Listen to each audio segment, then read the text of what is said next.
Good morning, y'all. It's Sunday morning and it's September 25th, and it's just a gorgeous day today on the Gulf Coast, the Alabama Gulf Coast in Zone 9A.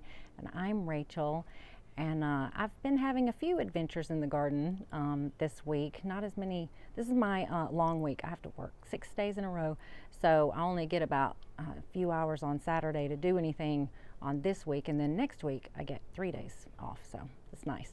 So things are just, I'll just show you what's going on. I wanted to get some more color in the garden, but there's just not a whole lot out there that I don't already have, at say Lowe's and Home Depot. And I didn't get a chance to go to my favorite places like Streets or Cornucopia, but I did get some new purple petunias, one there and one there. I thought this might be fun if they can get big, and I'm excited about that. But yesterday I was in the potting shed and I found a little bit of Repelzol in there that I had used to try to keep armadillos away. And so I had this idea that I was like, you know what, I'll just pour it at the base of the roses and that'll be good. But you know what, it just seemed to be like ringing a dinner bell, because they came in last night and they're like, oh, that I like that. So I think they like it. Smells kind of garlicky and oniony, so I think these armadillos, and they just dug wherever I put the Repelzol. So I got to tell y'all, my armadillos seem to really like that stuff. So it's not gonna work. Doesn't work here. But so we've got that storm probably barreling down on us, and I wanted to tell y'all this. See this rose right here, this Cecil Bruner that's just going crazy. I had this Cecil Bruner 2 years ago in a pot when Hurricane Sally hit, and everything was in pots in the front yard, and it just got all blown around and tangled up, and I had to cut it all the way down to the base. And I've got to show y'all now how big and strong, because it came back. So I'm going to show y'all the base of it. So here is the base of this Cecil Bruner rose. Look, I can't even get my fingers hardly all the way around it. That is how big and sturdy it is, and how much it grew back and flourished even after being hit by a hurricane. And it's pretty healthy. I am praying that that hurricane will just dissolve into nothing in the Gulf and maybe bring some rain, because we totally do need some rain. We haven't had any generous rain in really weeks. I wanted to show y'all something funny. We've had cats hanging out around the base of our bird feeder, and they got into a fight, and look at what they did. They knocked the table over, they knocked the chair over. It's I'm gonna have to move this stuff, because apparently they thought that they were gonna climb that and get our birdies, but thank God they haven't. But doesn't this look gorgeous together with this rose? That's Big Mama Rose, and then this is Mexican bush sage. And all summer long, when this thing is growing all scraggly and I want to cut it down, I gotta remember this. I've got to come back and look at this, because isn't it just, it's so impressive and gorgeous. But it takes so long for it to get to this point, because y'all, I like a lot of color, and I like things that flower continuously. I like to have a lot of bang for my buck. So I got some more of those petunias and put them right there, and I moved this stuff back. And something that's cool that I learned, and I don't know why I didn't know it. I guess maybe I've never really let them seed. But so I left the flowers on my coleus, and now I have, and they've seeded, and now I've got teeny tiny little coleus coming up all along here. They'll probably get dug up by the oh, here's one that you can see. They'll get dug up by the armadillos, but I have gotten some and potted them up. But is that not cool? So, and coleus, I had no idea that it's just super easy to start from seed. I didn't know that until this year.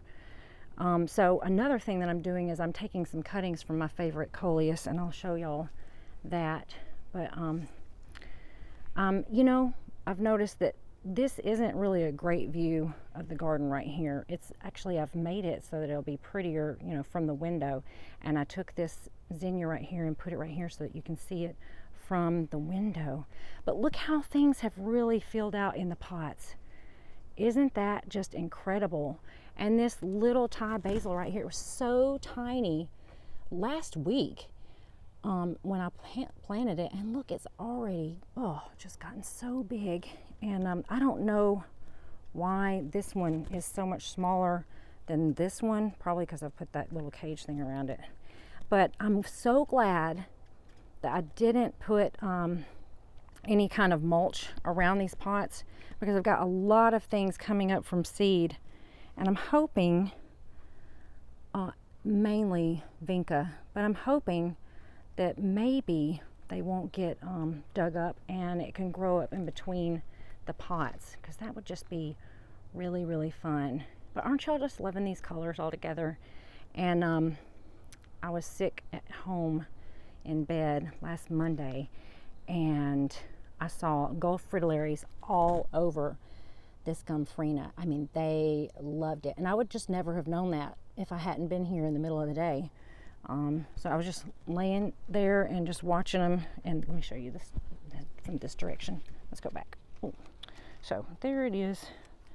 That's what I get to see.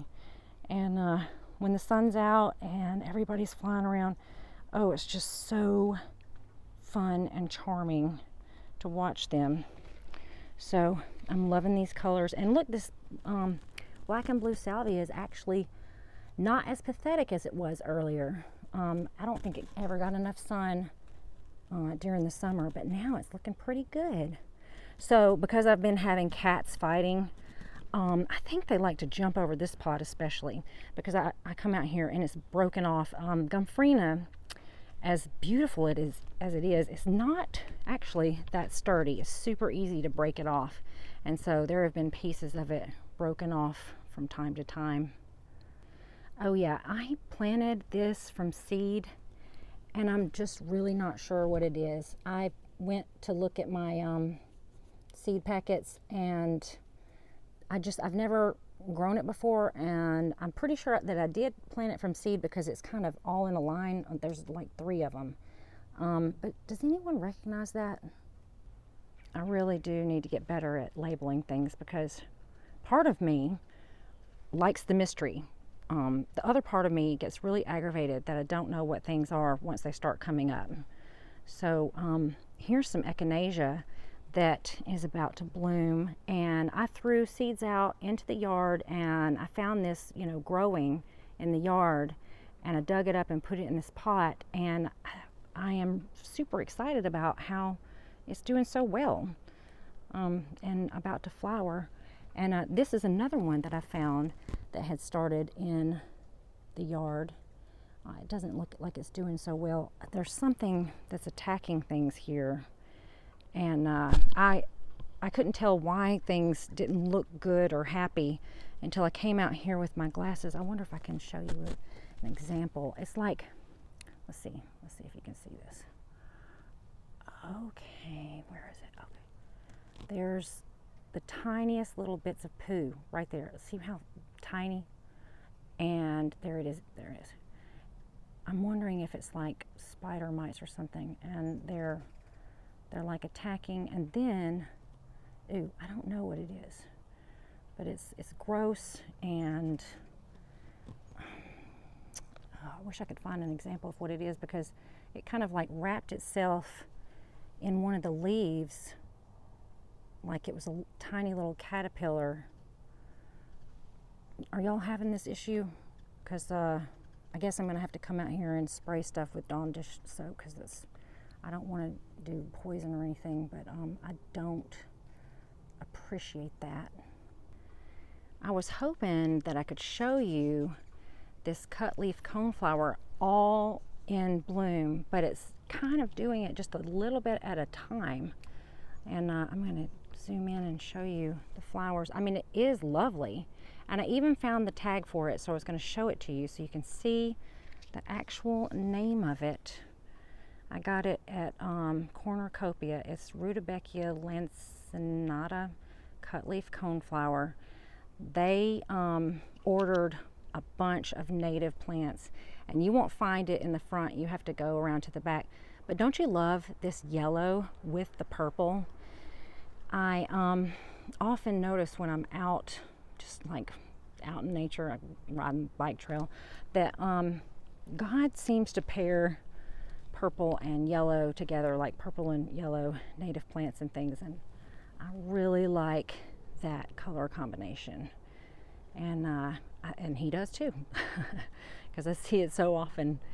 Oh yeah, something. Okay, so I had to dig this rose up because it was blocking my view from the window, and this is the Sweet Spirit Rose. And look, I was very concerned because I don't think you're supposed to move roses during the heat of summer. That's just not really smart. I think if you do move them, you should probably move them like in, I don't know, January, February, something like that.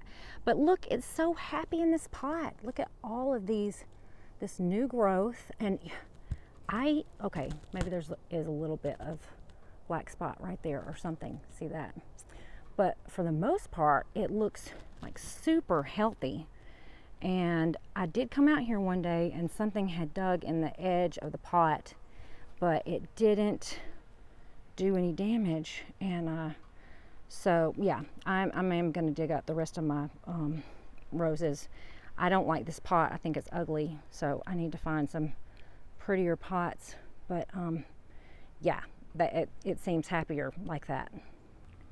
This is one of the coleus that I'm going to save seeds from, and I'm also going to take cuttings from. But look, all those seeds, man, it's just so epic. I don't know why it took me this long to figure out that I could save seeds from coleus. I'm constantly relearning and re-remembering and then learning new things. It's such an adventure in the garden. That's why it's so fun. But don't you love, like, and this is kind of looking sad. It's gotten a little sadder, but it was a little more brilliant. But I'm excited about having more of this one. So last week I was going to start taking cuttings of salvia, but then I realized I didn't have enough potting soil, and so I quit. So I topped these up, and this is the one, see how low it is? But look, this is a cutting that I took last week, and look how well it's doing. I mean, it's making it. It's even though it's super low down in there. And so I was going to show y'all how I do that. And also I'm experimenting with taking cuttings from coleus. I'm doing them different ways and seeing which one's the best way. I mean, coleus are super easy. They pretty much want to live, it doesn't matter. I mean, you could break one off and just throw it on the ground and it'll just start growing for the most part, unless an armadillo comes along. But I have seeded right here some pansies, and then also right here, this is that globe basil, and I just did it yesterday, so you know, there's not any growth or anything. But looks like these blue-eyed grasses are gonna live, and I'm super excited about having more of them because that means I can take them and spread them to my other garden and have lots of free plants to put there. All right, these are my salvia that we think are indigo spires or something like it, and you can see this one grew tall, part of it broke off, but this is what I'm going to take a cutting from. And the trick is you find one kind of stem that doesn't have flowers on it yet and is long enough to take, and that's the hard part because all of these seem like they're about to flower. But I think this is the one I'm going to take, even though it's scraggly, and I'm going to, let me show you because I can't do cut and do, but I'm going to cut like right here under this leaf, so it's got about 6 inches. All right, and I learned this from Monty Don, so if you want to watch a real pro do it, you should find him. So what I'm going to do is I'm going to cut these leaves off, these leaves off, these leaves off, and then I'm going to nip out the top part. I can do that right now. Nip out that top part, and then the last 2 leaves that I leave on, I'm going to cut them in half like this. This is how it's going to look. And not every one of them survives, but you know what? This is so simple and easy and fast. Like, just do a bunch of them. Do as many as you can, and maybe, you know, half will live. But this is what it's going to look like, and I'm going to show you. We're going to put it in the dirt. Now I already poked holes right here. Monty has, he pokes holes in the edges of the pots, and I'm thinking that maybe it's so that the roots will hit the edge of the pot and then they'll spread out. I'm not quite sure, but I'm just gonna put it in there, well, maybe not that deep, this deep, and I'm gonna press it in, press it down. You can see I left more on that one, but it doesn't matter because, and then I'll just water it in, keep it damp, and we'll see how it works out. And look, there's a darling long-tailed skipper. Oh, come back, little skipper. On the salvia right now. Everybody loves this salvia, so really I should try to have more of it. I mean, because the bees, they never leave it alone. Never, ever, ever. Look at that long stem. Oh, isn't he darling? Oh. And if I could get to the back of him, you could see that he's got, it looks like fur, but it's not on his back. Oh, come here, little boy. But he's blue and green. Oh, if I could just, man, they're just so fast. But don't you love their eyes? They're so cute. Skippers are fun. I wanted to show y'all this area right here because this is where I moved a pot and I found that giant toad, and I'm going to show you a little clip of it because something that was cool to me is this week I was reading Celia Thaxter's An Island Garden. I wonder if y'all have read it. It's just within the first chapter I was just laughing because she hates slugs, and slugs were coming in and eating all of her little seedlings and her plants. And so she got a friend to get a bunch of little boys to go around and gather toads for her. And they shipped them in a box over to her island, and she put them out in the garden, and they started doing their job. And so I was like, oh wow, that's cool. I mean, I love toads, and I didn't know that that's what they were doing. They were eating slugs, and so they're just super useful, and I'm so thankful to have one here. And I have a bunch of little baby ones hopping around too. Maybe I can show you how big he is. Oops, compared to my hand. Oh!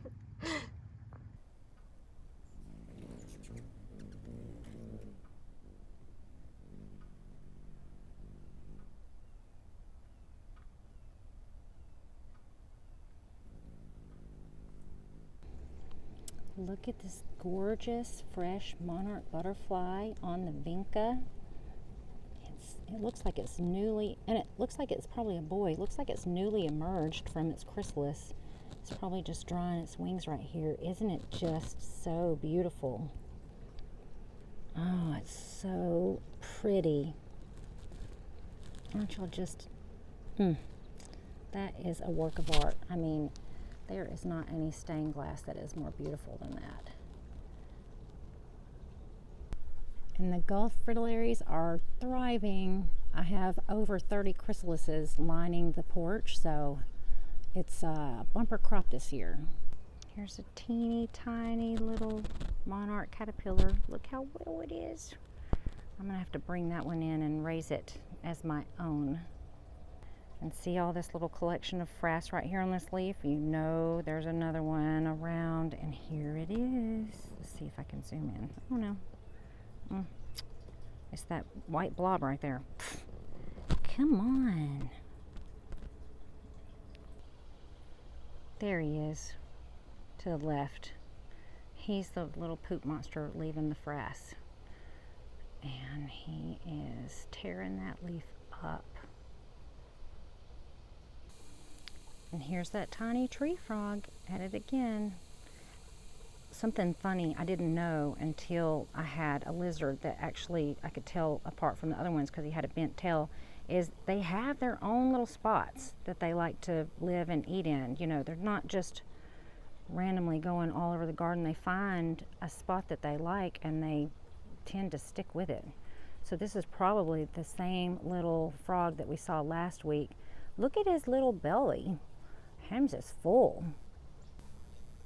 Wow, Hims has had breakfast and dinner and lunch all together, it looks like. look at the seeds on this Duranta. I've never let it seed, so I didn't know what they looked like, and I don't actually know when they're really ready to be used as seeds, dried. I guess, you know, when they fall off, that's when you know. But I always have cut it back, and this one is just, you know, it's, I guess I've had it for 3 or 4 years. Let me show you how thick the base of it is, but I cut it back before it got tall. See, it's about this big around. And I kept cutting it back, and I think it even was damaged by Hurricane Sally. But this past year or two, I decided to let it grow, and then I saw it flower, and now I'm seeing it seed. So that's really, really an interesting thing to discover about Duranta after all this time. Aren't the seeds just like jewels? Gorgeous little orange jewels. Look at this silly Gulf fritillary going to turn into a chrysalis right here on the underside of the hose holder. Oh, and I just discovered something else. Look at this.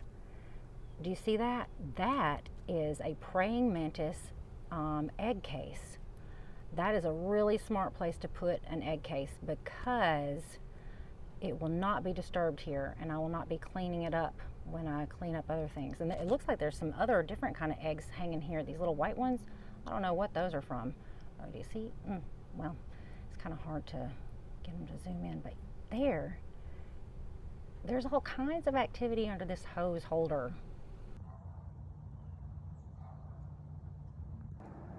Got a lot of drama going on at the bird feeder.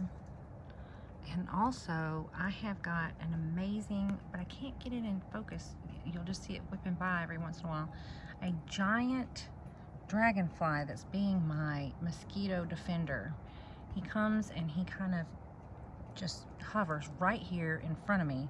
And as the mosquitoes rise up from the grass to try to eat me, he is getting them, and it's so cool. Let's see if I can zoom in. Oh, you see him right there? He is huge. Oh, there he goes. But it's so cool. I wish I was always surrounded by a cloud of dragonflies. That way I would never get eaten by mosquitoes.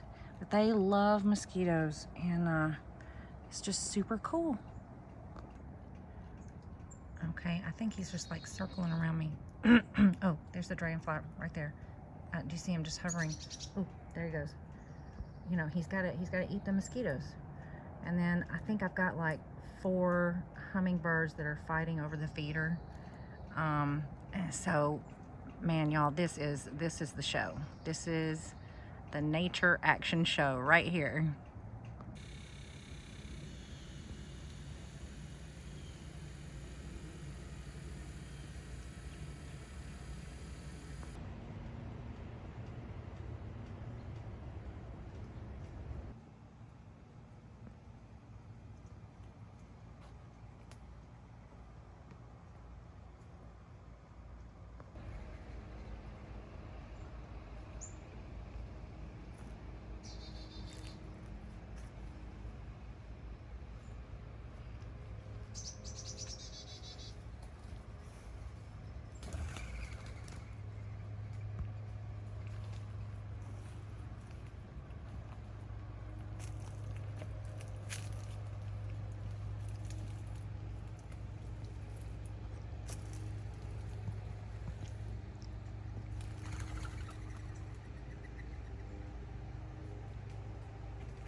Thank y'all so much for joining me on my adventures in my garden today. And I'm praying for everyone to be safe from this hurricane. I hope that it'll just turn into nothing. I always pray that. But I hope we'll just get some rain from it, because we do really need it. And God bless y'all. Y'all have a great week, and I can't wait to hear about what's happening in your gardens. God bless you. Bye-bye.